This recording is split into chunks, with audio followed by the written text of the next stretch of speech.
Alex slammed his backpack into the corner of the break room. 3 years, 3 long years working as a cashier, and after all that time he had nothing to show for it. No savings, no emergency fund, not even a single dollar set aside. Just the same exhausting cycle month after month. He thought to himself, how do people even save money when they earn so little? That's when he saw it. Through the window, his coworker Mike pulled up in a car. Not a fancy one, but a solid used car, paid in full. No loans, no credit cards, just cash. Alex couldn't believe it.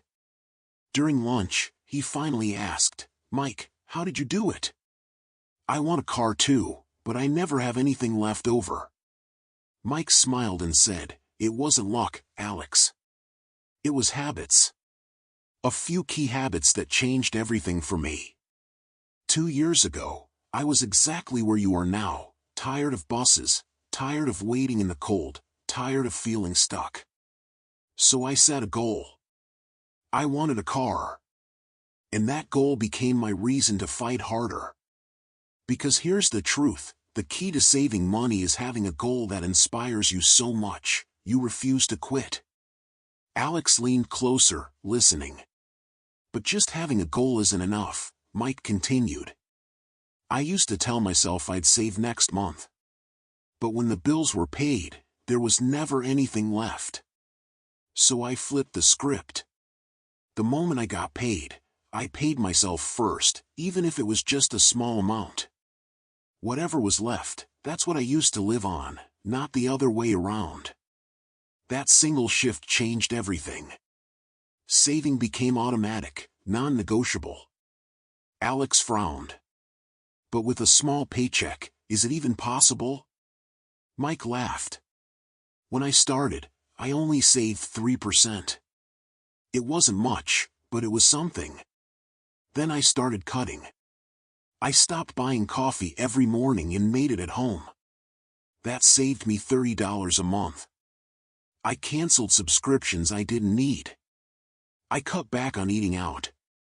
And guess what? The money started adding up." Alex admitted he had never tracked his spending before. Mike nodded. "Most wasteful spending is tied to bad habits.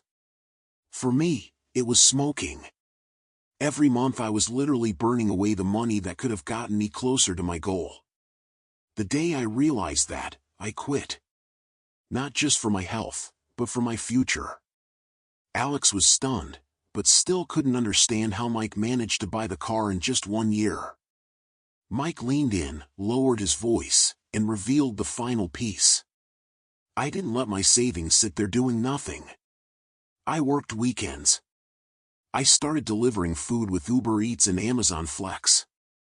At first, the money was small, but it grew. I used my first savings to buy gas, tools, and everything I needed to deliver more. Soon, my side income became the reason I reached my goal faster. And now I'm even considering turning it into a business." Alex sat in silence, but inside something lit up. That evening, instead of wasting money on pizza, he bought a notebook. He wrote down his first goal. He started tracking every expense. For the first time, he felt in control. For the first time, he believed that his empty savings account could finally start to grow. And here's the truth. If Alex can do it, so can you. Saving money isn't about how much you earn. It's about how you manage what you have. It's about discipline. It's about building habits that move you closer to the life you want.